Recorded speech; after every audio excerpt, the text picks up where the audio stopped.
Hello बच्चों, welcome love and कुछ classes.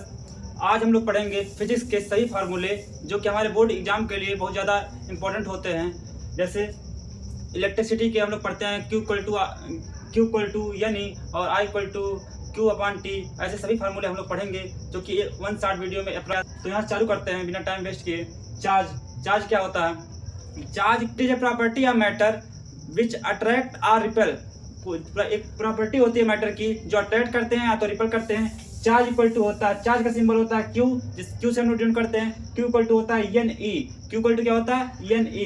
Q equal to होता है नेट चार्ज, क्या कितने चार्ज हैं। और एन क्या होता है? Number of electron. ई क्या होता है? Electronic charge. इससे हम लोग बोलते हैं क्वांटाइजेशन ऑफ चार्ज, कितने चार्ज होते हैं, कितने इलेक्ट्रॉन मूव करते हैं वायर में। Q equal to n e, पहला फार्मूला यही है, Q equal to n e. इसका असाइंड होता है कुलाम। इसका असाइंड क्या होता है? कुलाम, जिसे सी से डिनोट करते हैं। अगला फार्मूला करंट होता है। करंट हम लोग जानते हैं the rate of flow of charge. कोई किसी भी चार्ज को फ्लो करने के किसी भी टाइम इंटरवल में उसे बोलते हैं चार्ज। इलेक्ट्रिक करंट क्या बोलते हैं? करंट इक्वल टू होता है the rate of flow of charge with respect to time. Is called electric current. Electric current का सिंबल होता है आई, करंट का सिंबल होता है आई इक्वल टू होता है Q/T। The rate of flow of charge with respect to time Q/T is called I equal to क्या हो जाएगा? Q/T। सेकंड फार्मूला चार्ज होता है। Q क्या है? चार्ज। T क्या है? टाइम। असाइंड क्या होता है? करंट का असाइंड होता है एम्पियर, जिसे हम लोग डिनोट करते हैं ए से। उसके बाद अगला क्या पढ़ते हैं? अगला फार्मूला है वोल्टेज और पोटेंशियल डिफरेंट। वोल्टेज क्या होता है एंड पोटेंशियल डिफरेंट क्या होता है? पोटेंशियल डिफरेंट होता है कि किसी भी चार्ज को इनफाइनाइट से लाने के लिए, कोई भी चार्ज हो इनफाइनाइट से लाने के लिए जितना भी वर्क डन किया गया उसे बोलते हैं इलेक्ट्रिक पोटेंशियल। या तो हम ये भी बोल सकते हैं जो बैटरी में जितना एनर्जी ले रहा है, चार्ज कितना एनर्जी ले रहा है, कितना वोल्ट ले रहा है उस चार्ज को चलाने के लिए, उसे बोलते हैं वोल्टेज या तो इलेक्ट्रिक पोटेंशियल डिफरेंट। क्या बोलते हैं? इलेक्ट्रिक पोटेंशियल डिफरेंट, जिसे किससे डिनोट करते हैं? वी से। देखिए यहाँ पर लिखा गया है V इक्वल टू W/Q, मतलब वर्क डन अपॉन चार्ज। कितना वर्क किया गया इस चार्ज को ले जाने में, इस चार्ज को क्यू को ले जाने में कितना वर्क किया गया उसे बोलते हैं वोल्टेज या तो पोटेंशियल डिफरेंट। क्या बोलते हैं? Potential different. डब्ल्यू का सिंबल, डब्ल्यू किसे बोलते हैं? Work done. क्यू क्या होता है? चार्ज। असाइनमेंट इसका होता है वोल्ट। इसका असाइनमेंट क्या होता है? वोल्ट। एक असाइनमेंट और होता है डब्ल्यू इक्वल टू क्या होता है? वर्क का होता है वर्क अपॉन क्यू। वर्क का सिंबल होता है जूल, और क्यू क्या होता है? कुलाम। तो जूल पर कुलाम भी हो सकता है या तो वोल्ट भी हो सकता है। अगला क्या होता है? Assignment of work, joule. Assignment of work क्या होता है? जूल। और असाइनमेंट ऑफ क्यू क्या होता है? हम लोग आगे पढ़े, कुलाम होता है। तो जूल अपॉन कुलाम भी हो सकता है। देखिए जूल अपॉन कुलाम। अगला देखिए ओम्स लॉ होता है। ओम्स लॉ सबसे ज्यादा इंपॉर्टेंट है हर बोर्ड एग्जाम्स के लिए। ओम्स लॉ इक्वल टू होता है, ओम्स लॉ बोलते हैं V equal to I R. V क्या है? वोल्टेज। I क्या है? करंट। R क्या है? रेजिस्टेंस। अब रेजिस्टेंस यहाँ नया वर्ड देखेंगे। रेजिस्टेंस होता है इलेक्ट्रॉन फ्लो करने से जो भी रोके उसे क्या बोलते हैं? रेजिस्टेंस। इलेक्ट्रॉन फ्लो करने से जो भी रोके उसे क्या बोलते हैं? रेजिस्टेंस। रेजिस्टेंस का सिंबल होता है R, और करंट का सिंबल होता है I, और वोल्टेज का सिंबल होता है V equal to I R. ये क्या हो गया? Ohm's law. क्या हो गया? Ohm's law. ओम्स लॉ का असाइंड रेजिस्टेंस का असाइंड होता है ओम्स, जिसे इससे डिनोट करते हैं ओम्स से, ठीक है, जो कि यहाँ पर लिखा गया है। उसके बाद देखिए रेजिस्टेंस डिपेंडेंसी, किस पे करंट डिपेंडेंट करता है, किस पे रेजिस्टेंस डिपेंडेंट करता है। जैसे अगर लेंथ को बढ़ा देते हैं, कोई वायर है उसका लेंथ बढ़ा देते हैं तो ज़्यादा करंट कम हो जाएगा, जिससे रेजिस्टेंस ज़्यादा हो जाएगा। देखिए इसलिए बोलते हैं रेजिस्टेंस के डायरेक्टली प्रोपोर्शनल होता है लेंथ। मतलब रेजिस्टेंस अगर बढ़ रहा है, रेजिस्टेंस क्या होता है? करंट के रोकने की क्षमता। मतलब लेंथ बढ़ाएंगे तो रेजिस्टेंस भी बढ़ेगा, और रेजिस्टेंस के इनवर्सली प्रोपोर्शनल होता है एरिया। मतलब एरिया बढ़ा दिए, वायर का मोटापा बढ़ा दिए, डायमीटर बढ़ा दिए तो रेजिस्टेंस घट जाएगा। कहने मतलब है रेजिस्टेंस के इनवर्सली प्रोपोर्शनल होता है एरिया, और रेजिस्टेंस के डायरेक्टली प्रोपोर्शनल क्या होता है? लेंथ बढ़ाने पे करंट कम हो जाएगा, और वायर का मोटाई बढ़ाने पे, डायमीटर बढ़ाने पे रेजिस्टेंस कम हो जाता है। तो रेजिस्टेंस डायरेक्टली प्रोपोर्शनल हो गया लेंथ, रेजिस्टेंस डायरेक्टली प्रोपोर्शनल हो गया 1/एरिया। तो डायरेक्टली प्रोपोर्शनल हटा कर क्या लगाते हैं? रो। क्या लगाते हैं? Rho equal to L/A।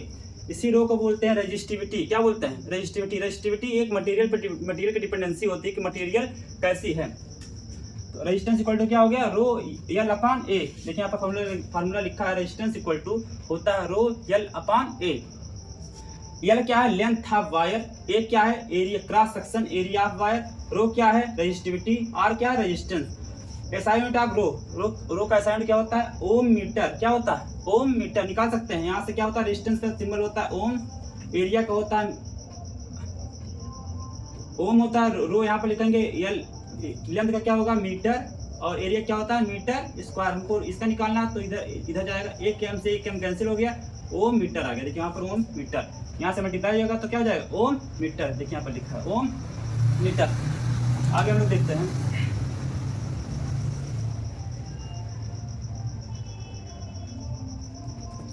उसके बाद आता है SI unit of rho, ohm metre होता है। इसको याद रखिएगा, हमेशा एमसीक्यू क्वेश्चन पूछा जाता है कि रो का एसआई यूनिट क्या होता है। फिर आता है किस तरह वायर को जोड़ें, सीरीज में जोड़ें या पैरेलल जोड़ें, किससे क्या होता है। एक सीरीज कॉम्बिनेशन होता है, सीरीज कॉम्बिनेशन में वायर होता है तो उसका आर इक्विवेलेंट होगा, R1 plus R2 plus R3 जितने भी रेजिस्टेंस होंगे उनको एक सीरीज में जोड़ देते हैं। नॉर्मल होता है R equivalent equal to R1 plus R2 plus R3।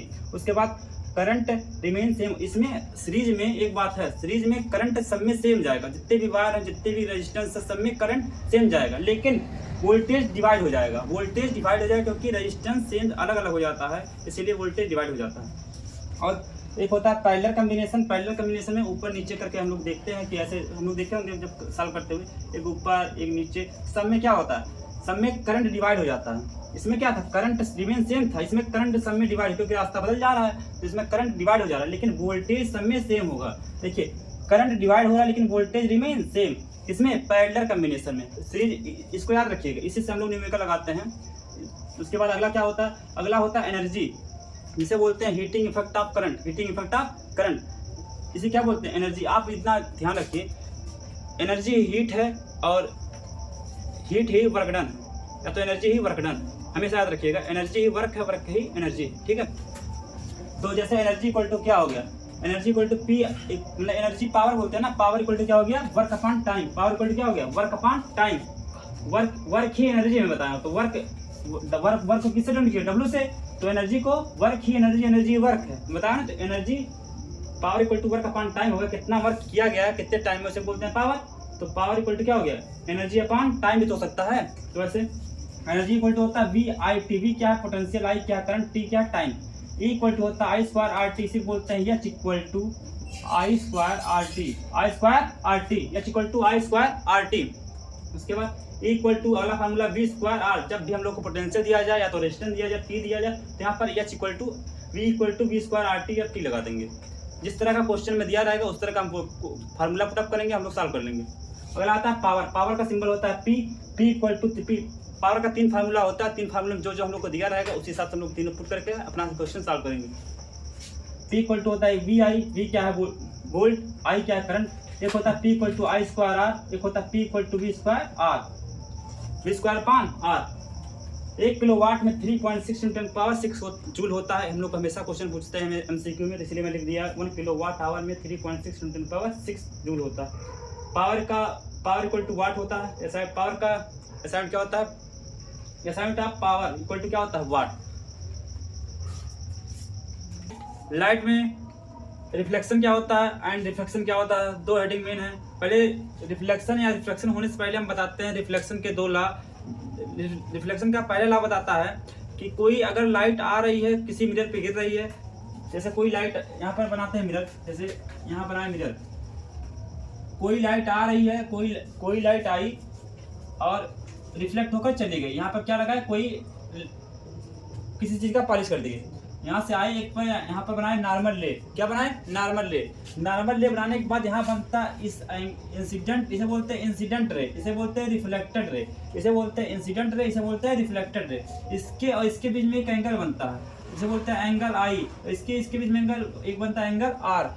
तो क्या बोलेंगे, पहला बताता है angle I equal to angle R, angle I equal to angle of R, मतलब angle of incidence equal to angle of reflection. ये पहला लॉ बताता है रिफ्लेक्शन का। और सेकंड लॉ बताता है incident ray, reflected ray and normal रे एक पॉइंट पे जाकर कंजॉइंट करते हैं, इसे क्या बोलते हैं, नॉर्मल पॉइंट। क्या बोलते हैं, नॉर्मल पॉइंट। ये सेकंड लॉ। इसके बाद हम लोग फार्मूला पढ़ने जा रहे हैं रिफ्लेक्शन के। रिफ्लेक्शन रिफ्लेक्शन में इस पर एक होता है कॉनकेव मिरर, एक होता है कॉन्वेक्स मिरर, एक होता है कॉनकेव मिरर, एक होता है कॉन्वेक्स मिरर। कॉनकेव मिरर मैंने कोई तिरछा हुआ अंदर वाला पार्ट उसे बोलते हैं कॉनकेव मिरर, ऊपर वाला पार्ट क्या बोलते हैं कॉन्वेक्स मिरर। मान लीजिए चम्मच है तो इसके अंदर वाला क्या हो गया कॉनकेव मिरर। इधर से अगर पॉलिश कर दिया जाए तो इधर क्या हो जाएगा कॉन्वेक्स मिरर, अगर इधर पॉलिश कर दिया जाए तो। जैसे कॉनकेव मिरर है, कोई लाइट आ रही है, कोई कॉनकेव मिरर में किसी सर्किल से लिया जाता है। सर्किल का कोई रेडियस होता है, कोई रेडियस होता है, कोई डायमीटर होता है, कोई रेडियस हुआ, इसे बोलते हैं सेंटर ऑफ कर्वेचर। इस बीच वाले पॉइंट के अगर इसको देखा जाए तो एक सर्किल बन जाएगा ना, ऐसा सर्किल बन जाएगा, तो इसके रेडियस क्या बोलते हैं सेंटर ऑफ कर्वेचर। अगर सेंटर ऑफ कर्वेचर का आधा कर दिया जाए इसे बोलते हैं फोकल लेंथ। क्या बोलते हैं फोकल लेंथ या तो focal point. Centre of curvature के आधा क्या बोलते हैं फोकल लेंथ, जिसे डिनोट करते हैं एफ से। तो आर रेडियस इक्वल टू हो जाएगा 2f, क्योंकि रेडियस यहाँ से लेकर यहाँ तक है और फोकल लेंथ यहाँ से लेकर यहाँ तक है। फोकल लेंथ यहाँ से लेकर यहाँ तक है, तो रेडियस इक्वल टू क्या हो जाएगा 2f, और f इक्वल टू क्या हो जाएगा r/2। f इक्वल टू क्या हो जाएगा r/2, रेडियस/2।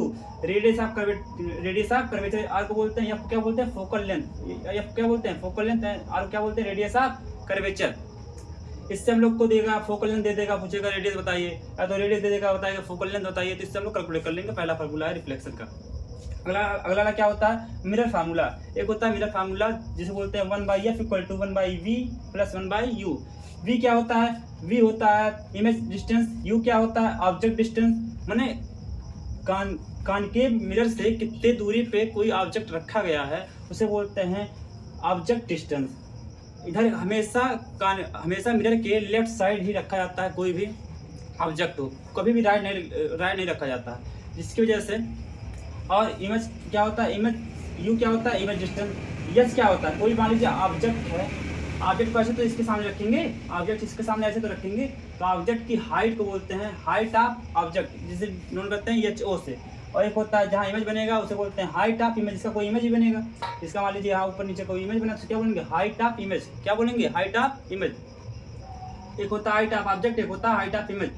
1/f = मिरर फार्मूला होता है 1/f = 1/v + 1/u। यहाँ पर मिरर फार्मूले में यहाँ प्लस होता है, इतना ध्यान रख दीजिएगा, 1/v + 1/u होता है।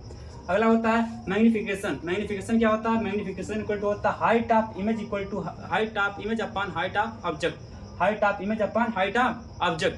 तो अगला फार्मूला क्या होता है m = -v/u, -v/u सबका यहाँ पर लिखा है। हाइट ऑफ इमेज होता है hi = हाइट ऑफ इमेज होता है, ho = हाइट ऑफ ऑब्जेक्ट होता है। अगला -v क्या होता है, v क्या होता है इमेज डिस्टेंस, u क्या होता है ऑब्जेक्ट डिस्टेंस। इससे आप लोग मैग्नीफिकेशन निकाल सकते हैं। असाइनमेंट क्या होता है आर लेंथ इज सेंटीमीटर। हम लोग मैग्नीफिकेशन के लिए सभी चीज़ लेंथ में देखते हैं, सभी चीज़ लेंथ में देखते हैं, हम लोग मैग्नीफिकेशन के लिए सभी चीज़ लेंथ में देखते हैं। एंड m = क्या होता है, m मैग्नीफिकेशन यूनिटलेस होता है, इसलिए यूनिटलेस होता है कि इसमें भी लेंथ ही देखा जाएगा, इसमें भी लेंथ ही देखा जाएगा, तो length upon length equal to cut जाएगा ऊपर नीचे, इसलिए मैग्नीफिकेशन कैसे हो जाता है यूनिटलेस हो जाता है। अगला हम लोग पढ़ते हैं रिफ्रैक्शन। रिफ्रैक्शन में यह बताता है कि कोई लाइट आ रहा है तो एक मीडियम से दूसरे मीडियम में चला जाता है। कोई रिफ्लेक्शन करने के लिए दो मीडियम की आवश्यकता होती है, एक मीडियम से दूसरे मीडियम में चला जाता है, उसे क्या बोलते हैं रिफ्रैक्शन। इसे बोलते हैं स्नेल्स लॉ। क्या बोलते हैं स्नेल्स लॉ।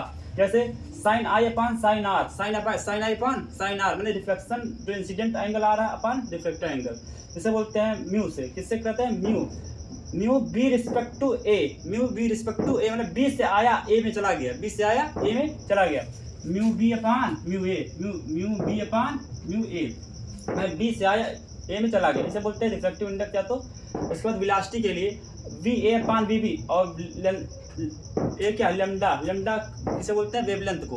वेवलेंथ क्या है, जैसे वेलोसिटी होता है उसका lambda A upon lambda B, देखो V A upon V B, V lambda A upon lambda B.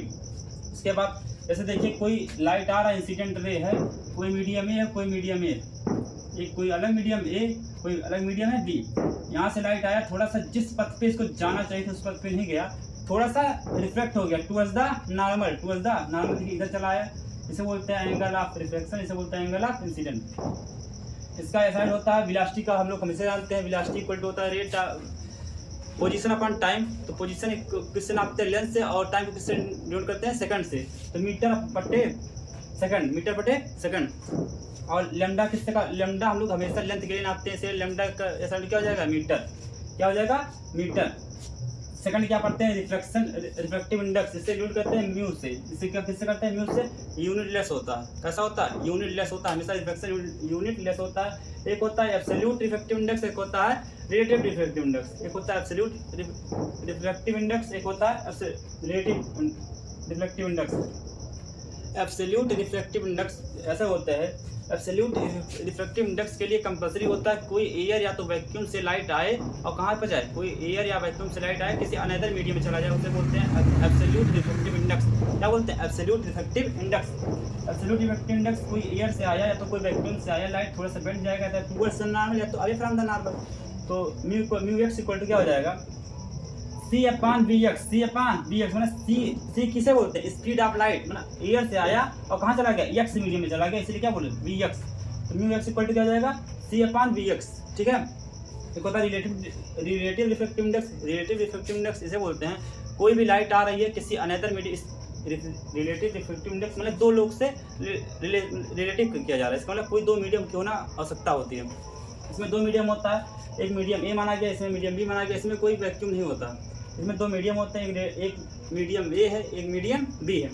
तो रिलेटिव इंडेक्स इक्वल टू हो जाएगा B upon A. B upon A मतलब relative index V respect to A, V respect to A, तो B ए ऊपर चला जाएगा, we नीचे चला जाएगा। आगे देखिए लेंस फार्मूला, आगे होता है कॉनकेव लेंस, एक होता है कॉन्वेक्स लेंस। लेंस फार्मूला होता है यहाँ पर देखे थे 1/f equal to 1/v plus 1/u, जिसमें देखे थे मिरर फार्मूला में, यहाँ पर लेंस फार्मूला में देखेंगे 1/f equal to 1/v minus 1/u। यहाँ माइनस प्लस का खेल होता है, हमेशा इसमें बच्चे गलत करते हैं क्वेश्चन। आगे देखिए मैग्नीफिकेशन। मैग्नीफिकेशन क्या होता है, height of image upon height of object. Same ऐसे जैसे यहाँ पर था height of image equal to height of object, वैसे यहाँ पे क्या है, हाइट ऑफ इमेज बटे हाइट ऑफ ऑब्जेक्ट। यहाँ पर देखिए निगेटिव में था माइनस वी अपॉन यू, यहाँ पर कैसा है पॉजिटिव में, M equal to magnification equal to V by U. उसके बाद पावर ऑफ लेंस देखेंगे, पावर ऑफ लेंस हमेशा सेंटीमीटर में नापा जाता है, हमेशा सेंटीमीटर में नापा जाता है। अगर मीटर में नापते हैं तो power equal to 1/f metre में लिया जाएगा, फोकल लेंथ को मीटर में लिया जाएगा। अगर सेंटीमीटर में नापते हैं तो एक मीटर में 100 सेंटीमीटर होता है, इसीलिए पावर इक्वल टू 100 अपॉन f सेंटीमीटर में। ठीक है। पावर का असाइंड होता है डायोप्टर। पावर का असाइंड क्या होता है, डायोप्टर, यहाँ लिखा dioptre. Finding nature and size using magnification. अगर हम लोग को किसी भी इमेज का या तो किसी भी ऑब्जेक्ट का मैग्नीफिकेशन जानना हो तो खाली हम लोग उसका नेचर जानना हो तो खाली हम लोग मैग्नीफिकेशन से जान सकते हैं। अगर जैसे अगर मैग्नीफिकेशन की वैल्यू एम की वैल्यू, यहाँ पर एम की वैल्यू अगर 0 से कम, 0 से ज़्यादा, 1 से कम आए तो इमेज कैसा बनेगा, डिमिनिश्ड बनेगा। कैसा बनेगा, डिमिनिश्ड। 0 से बड़ा होना चाहिए, एम से कम होना चाहिए, मतलब 0.1 हो, 0.2 हो, 0.3 ऐसे अप्रॉक्स हो, 1 से ज़्यादा नहीं होना चाहिए, तो इमेज कैसा बनेगा, डिमिनिश्ड, माने बहुत छोटा सा बनेगा। उसके बाद अगर मैग्नीफिकेशन की वैल्यू अगर 1 आता है, मैग्नीफिकेशन की वैल्यू अगर 1 आता है तो जितना बड़ा ऑब्जेक्ट होगा उतने बड़ा क्या हो जाएंगे इमेज। इसलिए क्या लिखा गया, अगर मैग्नीफिकेशन की वैल्यू 1 आता है तो सेम साइज के होंगे। अगर मैग्नीफिकेशन की वैल्यू 1 से ग्रेटर हो जाएगा तो इनलार्ज हो जाएगा या तो मैग्नीफाइड हो जाएगा, मतलब बहुत बड़ा इमेज बन जाएगा।